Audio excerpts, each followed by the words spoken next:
first stop today as we're learning about some native wildlife is going to be with Jasper here, our red fox. So Jasper actually came to Wildlife Ambassadors last year. This summer he will have been here for 1 year with us.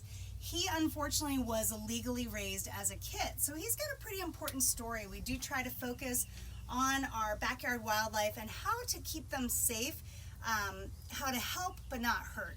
And sometimes truly the easiest way to help these guys is to simply leave them be. These animals are raising their babies right now. There's a lot of fox kits in dens right now. And this little guy, like I said, was actually most likely stolen as a kit and raised, which is why he found his way here. You can't have a red fox as a pet in Virginia, nor would you want to. As you can see, he's got a lot of space in here and things to do. These guys are really busy. They like to dig. They aren't going to be an animal that's suitable to have in your house. So enjoy these guys outside, but we want to definitely give them our space. So interesting thing about red foxes, he's one of 2 different foxes that we have here in our general area. We have the red fox and then we have a gray fox. The red fox actually has a white tip on his tail, and so he's going to be able to be told apart from the gray fox with that, but also the gray fox is smaller. Red foxes are very athletic. They love to run and jump. Let's see if we can get him to come down here a little bit. Our gray foxes actually climb trees, so they're very, very adept at getting up into trees. So what makes this guy so important? If you have a red fox living in your backyard, consider that a really good thing because he's an important part of our ecosystem here. Hey, bud. This guy is a great predator of things like mice and rats. Sometimes they'll eat ground birds, they will eat eggs, and they love bugs. Now you're probably going to hear me talk about this repeatedly today, but this is going to be an animal who's going to be a fan of the big emergence of the cicadas. So he's definitely one that's going to enjoy feasting on those little guys. Red foxes are omnivores too though. So Jasper here does eat a meat diet with us, but he also enjoys veggies and fruits. So in the wild, a red fox this time of year will eat berries in your backyard. They might eat mulberries from mulberry trees if you have them. Important thing I do want to talk about, obviously we're out here today with Jasper in the middle of the day, and I know you all saw that big yawn. Sometimes that's not really so much that he's tired, sometimes it's that he's a little bit nervous because I do have another person with me right now, but seeing him during the day is not unusual. And I do want to talk about that because a lot of times when people see these guys out in their backyards, they might ask us, hey, I've got a red fox hanging out in my backyard. I'm worried about my kids playing outside, or I'm worried about my house cat. So I just want to point out here that Jasper, who's being a little shy today, is only 10 pounds. He's not a big animal at all. Most house cats are an average of 10 pounds or even more. He's going to pose no threat to a house cat. He's a predator, a house cat is a predator. He certainly doesn't want to mess with another predator. As far as kids or humans in general, foxes pose no threat to either one. These guys can be seen out during the day as well as the evening. Either one is totally normal. As long as you're looking at a healthy animal, there is really no issue with them being out at different times of the day. They're opportunists like a lot of our wildlife, and so they're going to find times that are ideal for them to catch prey and catch food. Here, you want some of these? Here we go. We got some little treats here. He's probably going to run and hide with those.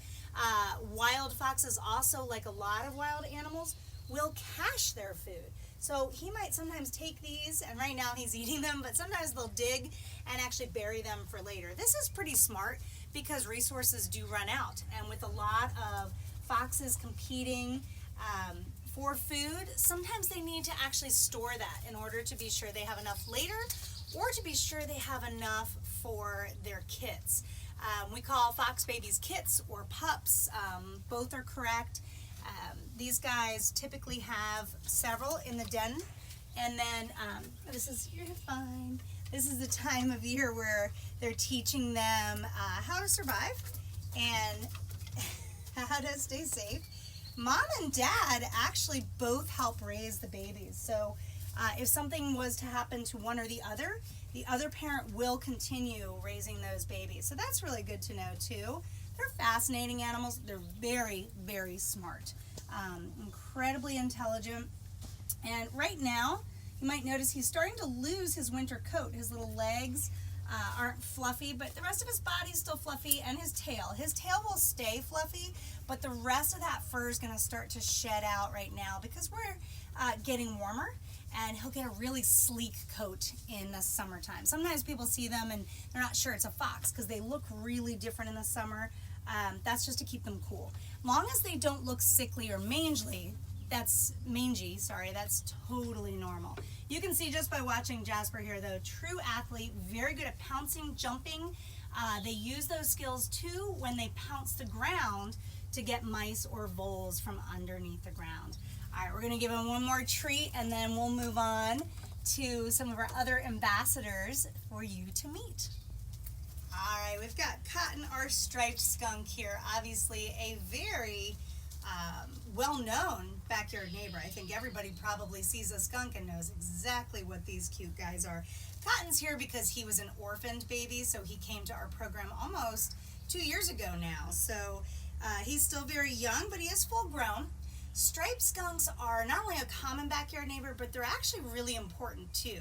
So the first thing I'll talk about is, of course, probably what is on everybody's mind right now, and that is, why isn't Cotton trying to spray me? Well, you can see his little tail is up, so they will do that sometimes as a warning, but that doesn't mean they're always going to spray. More importantly, Cotton can't spray me, and the reason for that is he is descented. Because he was deemed non-releasable, meaning he can't go back into the wild, he doesn't know how to fend for himself, he doesn't know how to find food, he was actually descented by a veterinarian, so he can't spray me. But more than that, let's learn a little bit about why they might spray and why they might not. Sometimes when people see these guys, they get pretty scared and they want to run the other way, and you've probably seen cartoons and shows, and they're always pretty funny. People see skunks and they are flying the other direction. Well, the deal with the skunk is actually pretty easy. These guys are very easygoing animals, probably because they have one of nature's best tactics for survival. This spray is amazing. It doesn't smell good. I don't know if you've ever smelled it before, but it certainly is not a good smelling spray, and that's the idea. So he can afford to be pretty chill. So in the evening time when he's out and about and he's busy, and I'm going to kind of move him around so we can see his face a little better. He knows I've got a treat pouch over there, which we will give him some in just a moment. When he's out and about and busy, he's going to be looking for his food. For this guy, that's a lot of different things, and here's what makes him so great in your backyard. He is a hornet eater. He eats ground bees, wasps, he eats termites, he eats grubs. These are all things that most people find to be pests for one reason or another, whether they sting or they ruin your yard. So here you have a fella who takes care of all those things. Now, if you're leaving him be, you're giving him space, you're leaving him alone, whether you're a human or whether you're like a fox that we just met, he's going to give you space too. He's going to keep doing what he was doing because he doesn't feel threatened. Now, if you are not giving him space and he feels scared, the first thing that actually helps Cotton here is his color. There's a reason that they're black on white and they've got this nice striping pattern. This is a flag or a warning, and a lot of animals in nature do have these warnings to say, hey, back off, don't get any closer because you will regret it, and you probably would. But he does have a second one. So before he would ever think about using his spray, the second thing that Cotton's going to do is stomp his feet. And although he's really cute and he looks pretty chill, he can make himself look big and bad and mean by stomping his feet and running at an animal. Oh, we're going to get down. If that doesn't work, then Cotton will lift his tail, and that's the point where an animal does need to back off. He will spray. His spray is very good. This guy can reach an animal 10 to 15 feet away, so he's a pretty good shot with that spray. This spray is a big deal because it's made up of a lot of chemicals. One of those many people are familiar with is sulfur. And if you've ever heard of sulfur or smelled it, it's a rotten egg smell. It does not smell good. And so it's a very big deterrent. There's a lot of other chemicals in there too, but I'm really not a chemist, so I won't get into what the other things are, but definitely interesting. If that spray gets into an animal's face, their nose, around their mouth, it's super irritating. It can even temporarily blind animals because it's so strong. And so obviously it's a fantastic deterrent for this guy to stay safe from other predators. Skunks don't like each other's smell. They can actually spray each other. They're not immune to it. I get asked that a lot. Are they immune to that smell? You can see right now he's digging in the mulch. He's using his nose. His nose is his best sense. His eyesight's not great. His ears are good, but that little nose is amazing. And so yes, he can smell other skunks for sure. He's smelling my boots right now. They probably smell like Jasper the fox. I'll talk about this a little bit behind me because as messy as it looks, this is Cotton's happy place. He has made his very own den here. We provide the hollow logs, we've provided some blankets, and we're coming out of winter now, so he doesn't roll up in the blankets anymore. But in the winter, you couldn't even see him. He would actually pack all this mulch in there and wrap that blanket around him. Skunks do den in the winter, but they don't hibernate, so that's kind of important to know. Last, I'll just end with a couple other things. In addition, oh, are we gonna hide? I'll get out of the way so we can see you better. In addition to the bugs and things I was talking about, this guy's also a predator of frogs, toads. We're definitely back in our den at this point. And if you watch, he's gonna come right out here out of his tunnel. And they'll even eat mice and snakes. So when I say he's an important backyard neighbor, he really is. Give him a little bit of space and you have no worries from your neighborhood skunk. All right, now we're here with Pogo, and she is a Virginia possum. Anyone who tuned into our Facebook page last summer might remember Pogo. We had a big naming contest for this girl, and last summer she was this big, teeny tiny baby. So you can see she's done a lot of growing. Pogo is also a very common backyard neighbor. So Virginia possum may not be seen readily by us because they are pretty much a nocturnal animal. Again, they can come out in late afternoon. It is not necessarily a bad sign for a possum, a raccoon, and certainly not a fox to be out at other times. I just want to definitely make that a big point because it doesn't necessarily indicate that an animal's sick. They can come out because they're trying to feed babies. They're trying to take opportunity at a different time. So Pogo is a great animal because Virginia possum are our only marsupial in all of North America. So what that means is this little girl on her belly, we're gonna clean. I'm actually gonna talk about this because it's super cute, but it's also something that a lot of people don't know. Possum are so clean. And a lot of times, I'll hear people call possum vermin. They actually are not. It's so far from the truth. This is an important animal and it's very clean. We'll talk about why that's important in 1 second, but I do want to tell you, and I don't know if we'll be able to see, but on her belly, she has a, oh, nope, I don't want to bump you over, sorry girl. She has a pouch there, sorry about that. I can't really easily do it without her getting a little upset about it, but there is a pouch because she's a marsupial. So this is an animal that is similar to a kangaroo in the fact that it raises its babies in its pouch. When this little girl was born, she would have been the size of a bumblebee, teeny tiny. And then they do all their growing for the most part in mom's pouch. They get bigger in there. Once they get really big, they will start to come out and ride on mom's back. And there could be 7 or 8 or even more possum in that pouch that mom takes care of. So they're an amazing animal. And like I said, the only marsupial we have in North America or, anywhere in the United States, etc. So really, really cool animals. Let's put a little treat here for you. They have really good noses, but again, their eyesight can be not as good. So she's going to try to use that nose to get those. Possum are really important to us here. And I'm going to go back to that bath that we saw her taking. She's a wonderful tick eater. So if you're looking at this fur, it's actually quite wiry. It's not super soft. Oh, good. She found the second one. And so when they're walking around at night, they'll walk through tall grasses. The ticks actually stick here all over their fur. When they go back to their den for the day, to sleep through the day, they'll do just what you saw Pogo doing a little bit ago. They will take a bath. They'll clean their paws, they'll clean their fur. As they're doing that, they're eating all of those ticks off of their fur. So it's almost as though the fur acts as flypaper. It attracts the ticks. She could be responsible. Oh, she's looking for more. You clever girl. Let's give you more here. She could be responsible, and this is just one possum, for eating up to 6,000 ticks in a year. That's amazing. Now you're going to notice I'm trying to put these here in her branch, and I don't hand feed her.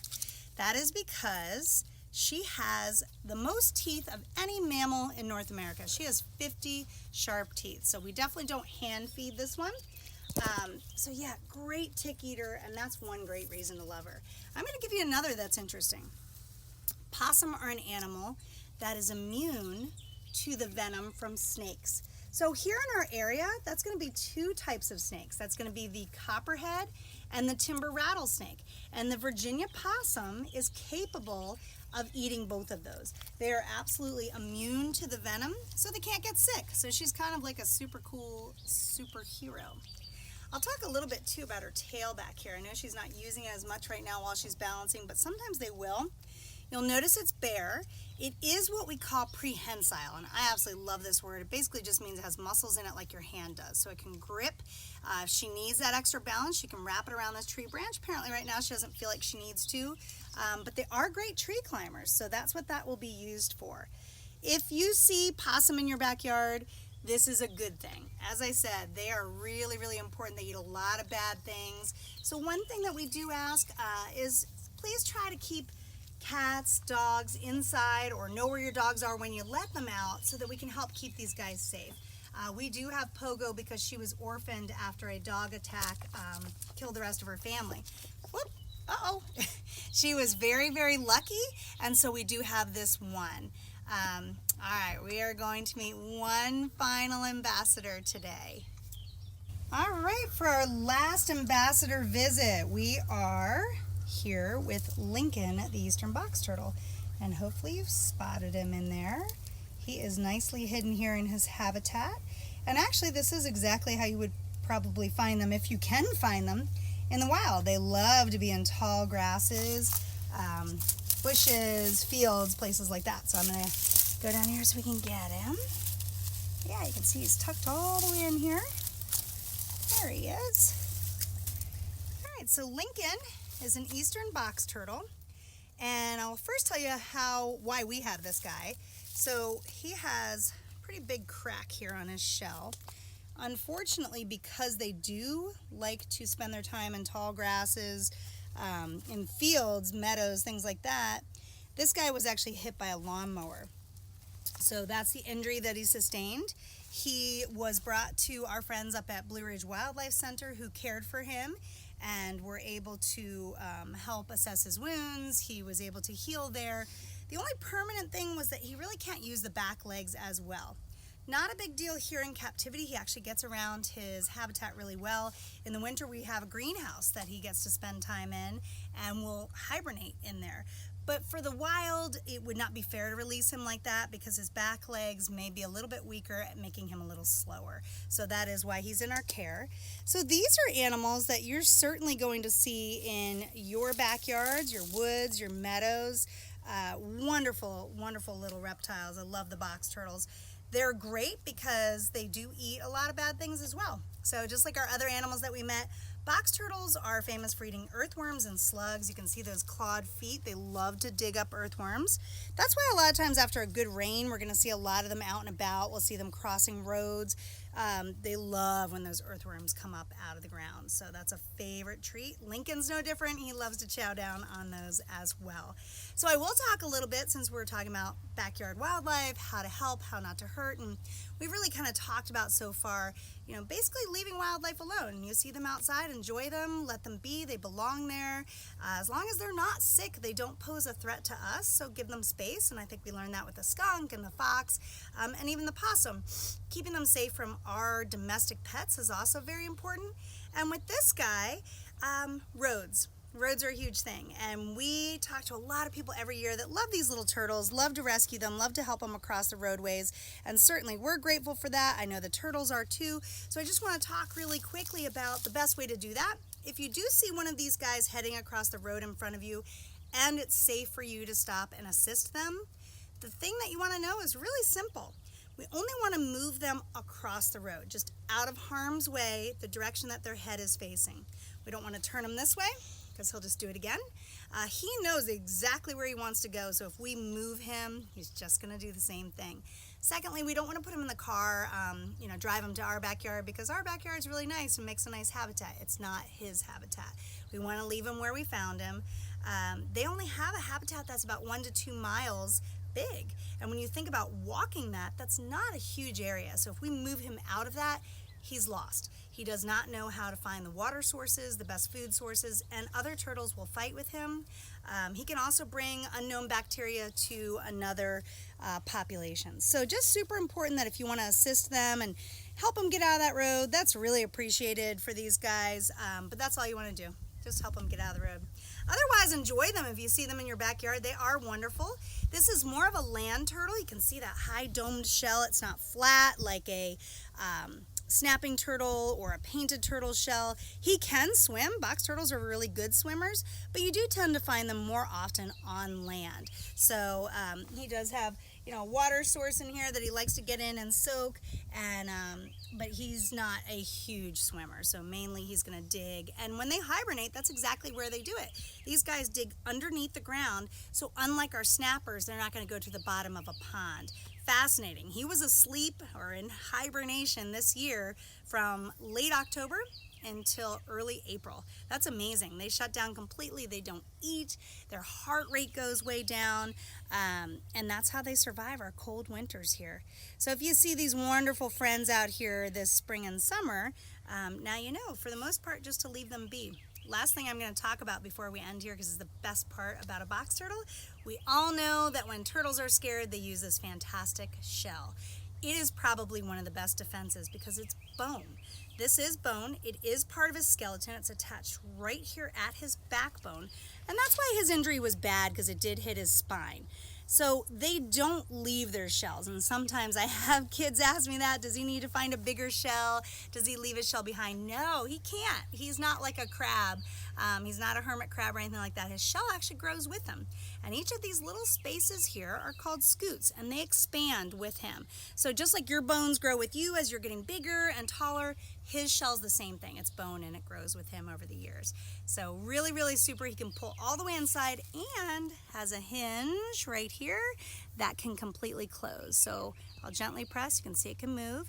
If he were scared and he wanted to pull all the way in, he can squeeze that shut like a box, which is how he got his name. And animals will leave him be. They don't even see him.